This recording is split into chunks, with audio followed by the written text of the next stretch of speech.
Leaders of the Seventh-day Adventist Church in Accra are locked up in a meeting discussing the way forward for one of their pastors who lost 5 of his immediate family members in a fire outbreak Sunday morning. 3 other pastors occupying the one-story building have been taken to another location while the police and the Ghana National Fire Service continue with their investigations. Now, scores of people have also been moving to the family house of the pastor to commiserate with them. Here's Joy News' Maxwell Agbagba earlier in the home of the deceased this morning. Scores of people some meters away from where the incident happened. A woman who is a neighbor of the deceased is squatting in front of her gate. Her mood captures the sorrow that struck the hearts of residents of Dansoman Akokofotu on Sunday morning. Personnel of the Ghana National Fire Service just left here, and they have already started investigations into circumstances leading to the blaze here. The structure behind me is actually the mission house of the SDA Church, and we are told that different pastors live in this apartment. Eyewitnesses say the fire started at about 5:30 a.m. when majority of the occupants of the house were still sleeping. Because I just heard the noise that was saying Mishio, Ejao, Bimbro, and so I quickly went to see if the fire was in my room, and then it was not in my room, so I rushed to the door, and then the door was locked. So I had to force myself and break the door so I could come out. When I was coming out, I could hear her, because then there was so much of vapor and smoke coming out. The whole place was red, and the thing was going all boom, boom, and so it was really intense. It was intense, and so I was so scared. I panicked, and so I really needed to get out. I think that when she was tired, when the fire had actually got into her and the smoke, so her voice kept dying, the help kept going down, and then you couldn't hear her say anything anymore. She was a lovable person. I mean, I was so fond of her son, who was always all over the place asking me, where you're going, Auntie, where are you going? Why are you going out at this time? And so then I can still see, and hear her help, resounding. I saw her son on Saturday. I was going out, and he will always stand on the steps and ask me, Auntie, where are you going? And so he did the same thing.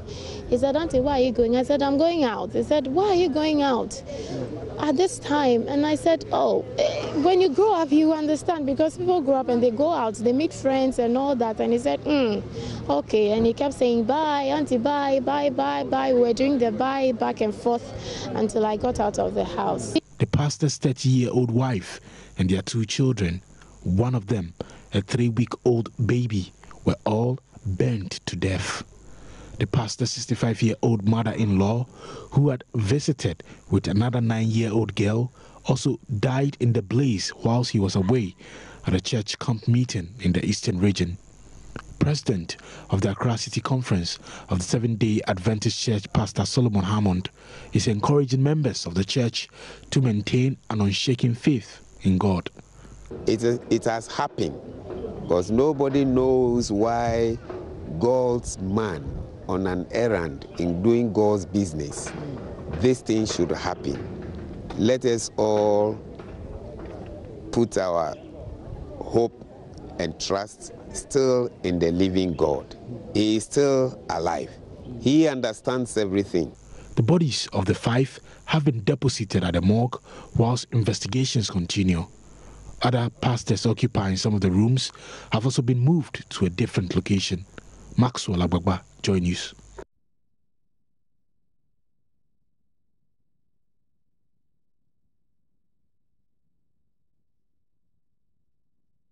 Maxwell will be joining us later in the bulletin, but in the meantime, the funeral arrangement of the late UN Secretary General Kofi Annan will be announced after Asantehene is formally informed about his passing. A family delegation is scheduled to meet Asantehene Otumfuo Osei-Tutu II this week and do the proper tradition because Kofi Annan was one of his chiefs. Head of the family, Ebusiapeni Nana Brewo II says the family is still shocked about the passing of the global statesman.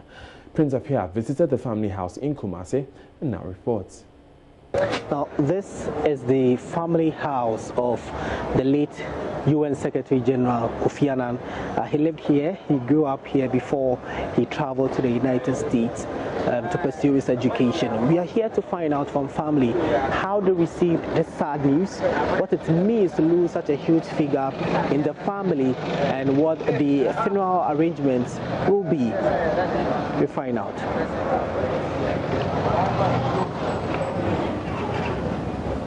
Sad, disturbed, and disappointment are written all over the faces of family members of the late global statesman Kofi Annan. His death is still a surprise to the family. The last time he met the family was during the funeral of the late Asante Hima held in Kumasi. Ebusiapeni Nana Brewo II explains how the family received the news. And almost everybody wouldn't believe by the first sentence. They have to question again. I have to repeat and repeat till it sunk in that it's a fact that has happened. So yesterday, the whole of yesterday, we were all under shock until the confirmation came that it was actually happened in Switzerland. Some of those who grew up with him, cousins, Yvonne Osei Odum, Irene Baini, talk fondly of how they used to play around in this family house. Such a humble person and a loving individual. For the family, it was such an exciting time. They were proud, but not surprised when he was made the UN Secretary General. For them, they have lost a great mind in the family. Even sometimes if you tell people that he's from your family, mostly they don't believe, because they look at you and look at his personality and they think, you are not even qualified to be his brother or cousin or whatever, because he's been so high. And sometimes people have to come to the house before they will believe that he's a normal person who has also got relatives like me and anybody else. There are a lot of teachers in this house, and as for us in the house, school doesn't end at the school. Even if you come home, you're still learning.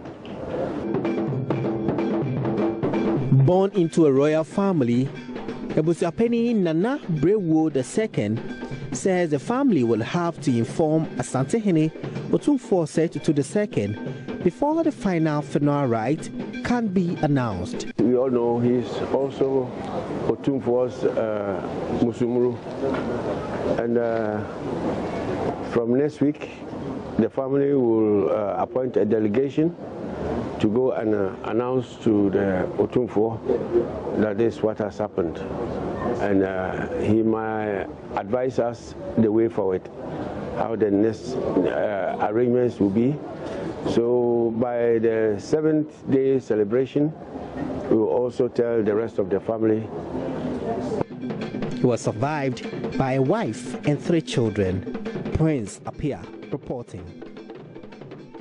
Here's a timeline of some key events in the life of Kofi Annan.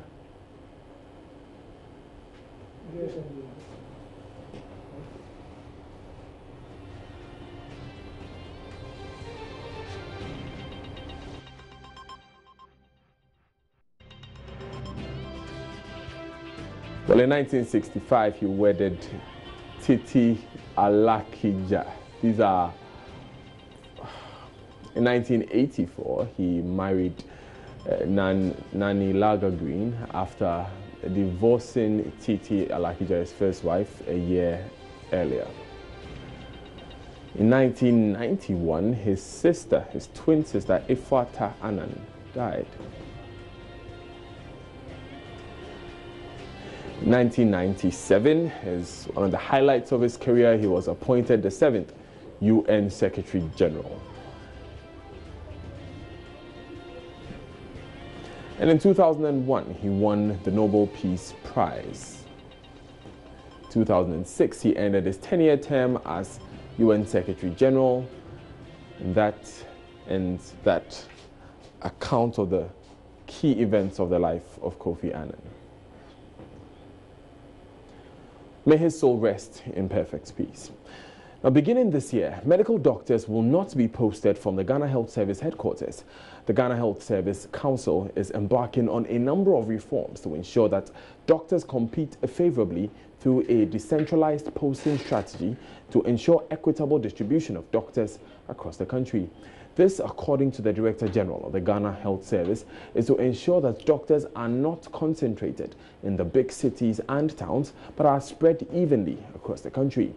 The Director General of the Ghana Health Service was speaking at the graduation of medical doctors at the University of Cape Coast.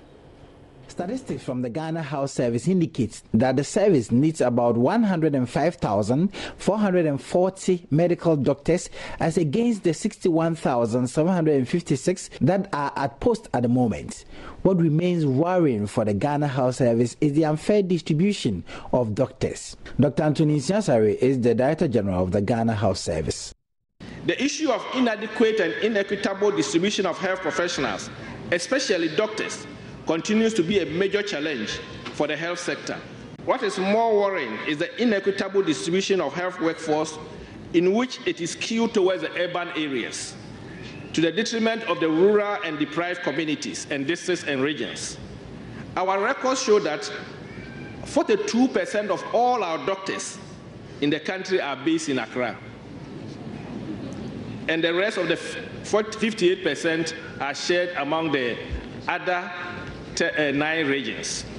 Speaking at the graduation of medical doctors at the University of Cape Coast, Dr. Asare indicated the trend is going to change with reforms by the Ghana Health Service Council.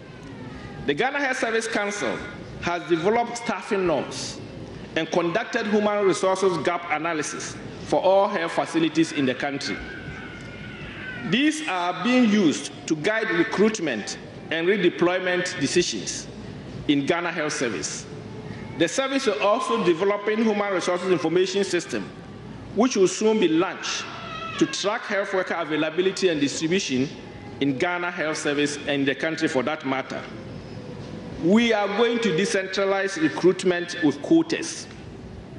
Based on our staffing norms, the service will be giving recruitment quotas to the regions and health facilities to advertise and manage their recruitment processes. I want to stress here that health workers who have been granted financial clearance and wish to work with Ghana Health Service will not be posted anymore. Every health professional will compete for the job in the district where we need them. He admonished the new doctors to put themselves in the shoes of patients and treat them as they wish to be treated if they were patients. He further advised the doctors to learn from the nurses and other paramedics they meet on the job. Chancellor of the University of Cape Coast, Dr. Sam Esson-Jonah, called on government to grant financial clearance to the university to employ lecturers to improve the quality of teaching at the university. Richard Kwejunyakon, Joy News, Cape Coast. Away from that, it was an abandoned project which put the lives of many people of Tuna and in the Sola Tuna Kalba district of the northern region at risk. A waterway which needed to be constructed to stop the constant flooding of the road anytime it rained was left unattended to. Several people had sustained various degrees of injuries in the past, but it's reached its heights when in 2016 an elderly man drowned in the waterway after he missed his bearings for Madame Lucina Mumuni to take up the initiative. Now, Martina Bugri has more on the poor state of the Tuna Road. I was from the Tuna Market going back to my house, and I saw a man fell in with a basket, drunk. Then he was struggling, so I went back calling people to come and save this man.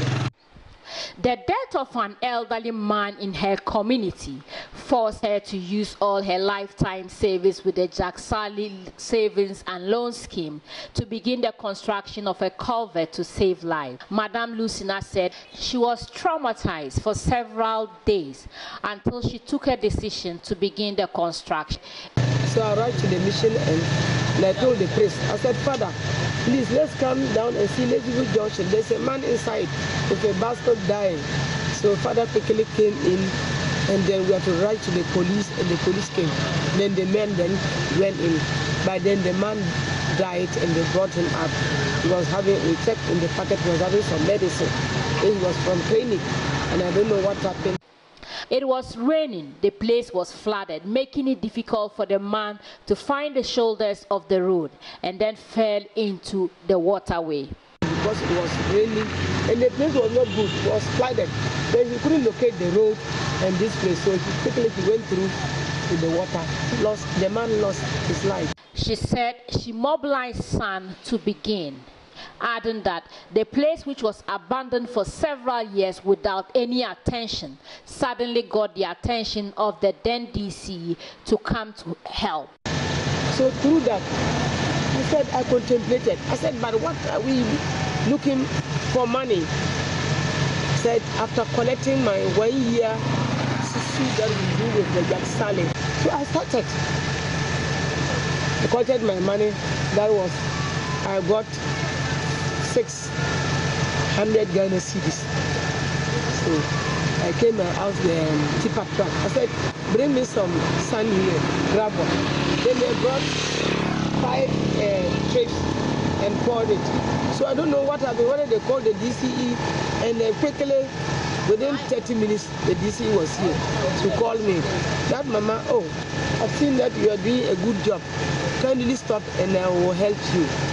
I said yes, because people have been dying here and nobody's coming in. That's why I collected my susu money and I want to save life. Not that I have money, but I want to sacrifice and save life. Other than that, small children passing, they are going to school. What will happen? They will lose more lives. Madame Lucina said she could not wait for government to begin and appeal to others in their communities to always lend a hand when the need arises. So that was the idea that came, because you can't see somebody, a place like this, and you say, we'll wait for a government. You wait for the government, and by the time things are reported, maybe worse thing would have been done. So me, I'm saying, like, people, if people are there, like me, men and women, the youth, they should always come out and start something. They should start something and end somewhere. Not to wait all the time saying, oh, let's wait for the government. You wait and wait for years and it will not work. But when you start somewhere, somebody will also come in.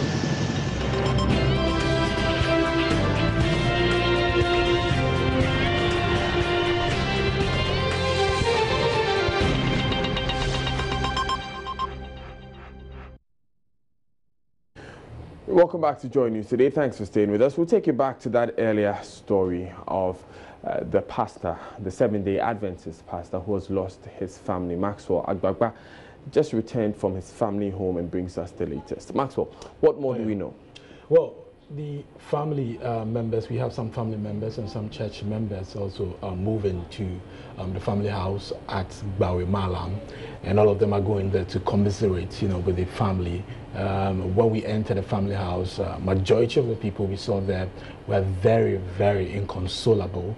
We saw Pastor Atukese himself very inconsolable. I mean, at some point he gets tissues to wipe his tears and all of that. I mean, that basically that was the mood, there at the Bawe residence. We saw the former mayor of Accra, Alfred Vanderpool, he's the current member of Parliament for the South constituency. But he said he's not there in his capacity as a member of Parliament, but as a friend to Pastor Atukese. So he also came to commiserate, with the family. Earlier, we were at the place where the incident happened. We met some personnel of the Ghana National Fire Service. They came there to do some structural assessment. We spoke to our source there at the Ghana National Fire Service some minutes ago. He told us that they are still unable to tell the cause of the fire, but investigations are still, underway to unravel circumstances leading to the fire. Thank you very much, Maxwell Agbagba, for those details. Now, the Chamber of Petroleum Consumers Ghana, COPEC, is calling for an immediate national dialogue on fuel pricing.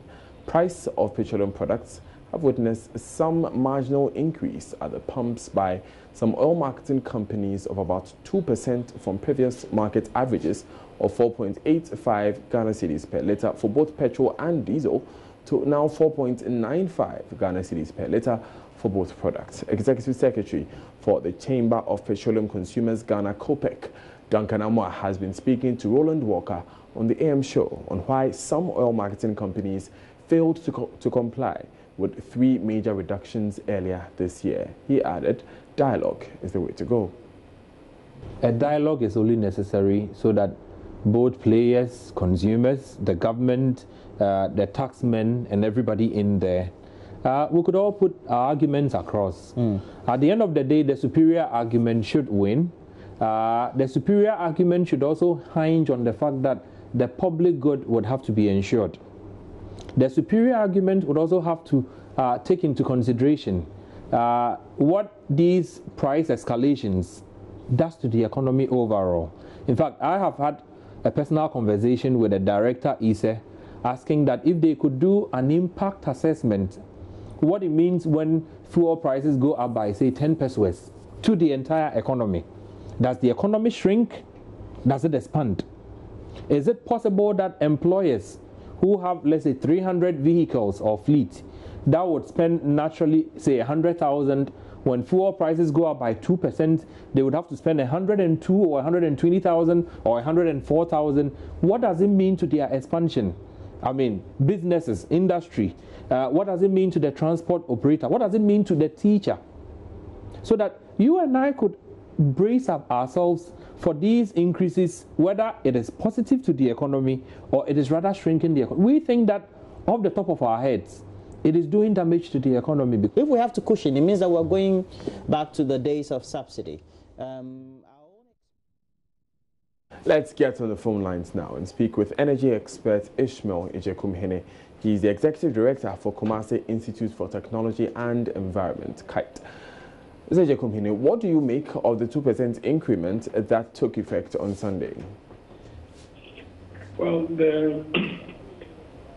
the moment as a country we decided to go in for the full deregulation, this has always been inevitable, and I believe the only reason why we haven't been talking about it a lot is the fact that petroleum prices or the crude prices on the world market has been fairly stable, and then the CD2 had maintained some stability until recently. But the moment we said that government was not going to have any say and that they're going to allow the full market forces to operate, we should be expecting more of this, because every pricing window, the people, the bulk oil suppliers, those PDCs who've been bringing the products in, who price the product based on the world market price and the exchange rate. So I am not too sure the kind of dialogue Quebec is asking for. Right.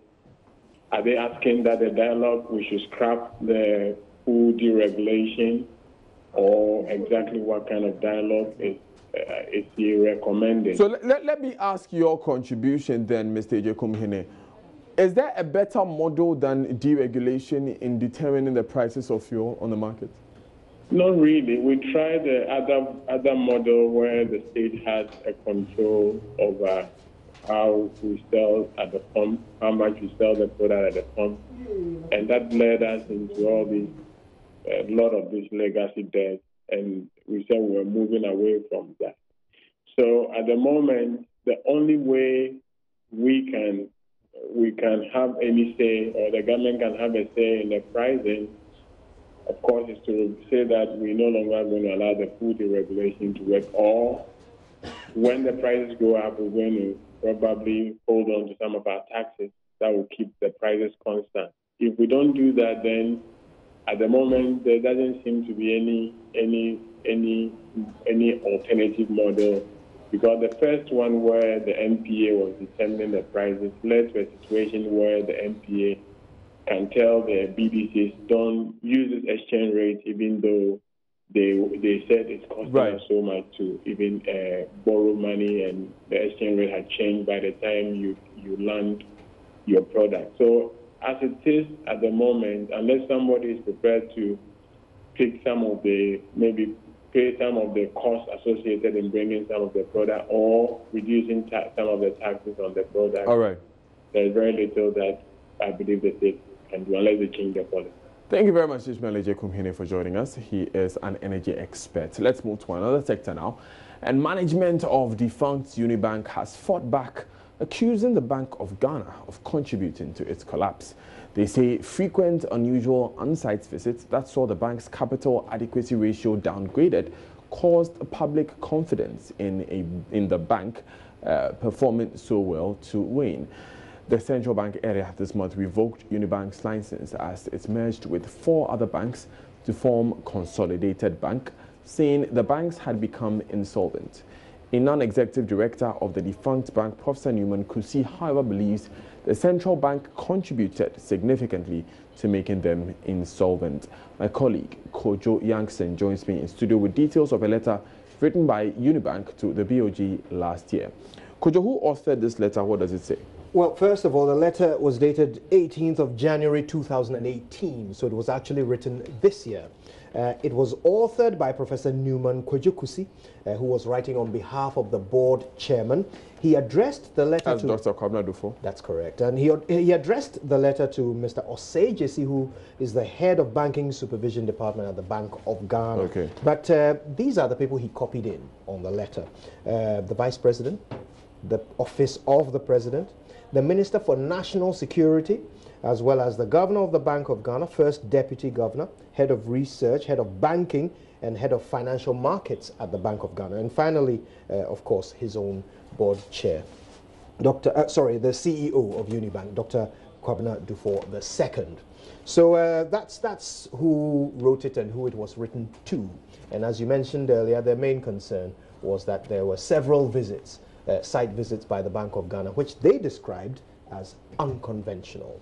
What are these site visits? What other details are given in the letter? Well, I can read directly from the letter. The first paragraph says, you would recall that between the 15th of May and the 21st of June 2017, the BSD, which is the Banking Supervision Department, conducted on-site examinations of Unibank.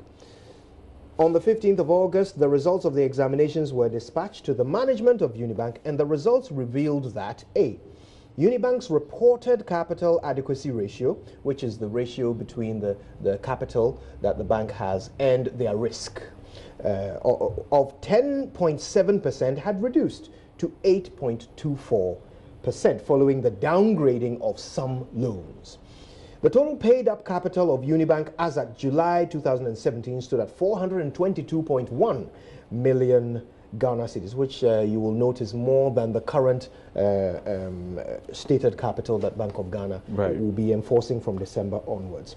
Now, it continues and says that while Unibank was waiting for the complete examination report, another team of inspectors visited Unibank to audit and downgrade the same credit facilities on which the provisions had been made during the just ended on-site examination, results of which were dispatched on the 15th of August when CAR was reduced from 10.7 to 8.24. It goes on to say that while Unibank was organizing its own team to look at this report, the BSD sent yet another team in September and again downgraded the same accounts. The result was that the paid-up capital was reduced from 422.1 million Ghana cedis to 153.3 million Ghana cedis. Once more, another team visited Unibank in October 2017 and carried out further auditing and downgrading of the same credit facilities. At the end of October 2017, the BSD produced a result which had wiped out the entire paid-up capital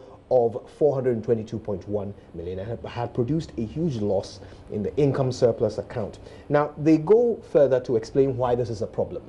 They say that it is also common knowledge that on-site examination by the BSD is conducted once a year in each bank. However, in the case of Unibank, in addition to the on-site examination, which ended on the 15th of August, the BSD has had 3 additional visits all of which Unibank was not given reasons for. All these 3 visits were spent on auditing and downgrading the same accounts on which the earlier on-site examination had made provisions. Kojo, I'm curious about the points they made that they said they called it common knowledge. Did they quote any law in there that the Bank of Ghana may have breached in these on-site visits? No, they didn't use the word law at all. They referred to it as common knowledge. So I don't think they are suggesting anything unlawful. Okay. They are describing it in their title of the letter as unconventional. Or unusual. Yes, indeed. Right. Thank you very much, Kojo Yankson. He has the details of that report. We'll now break for business now, but of course we have our eye on this story. Stay with us. This is Joy News Today.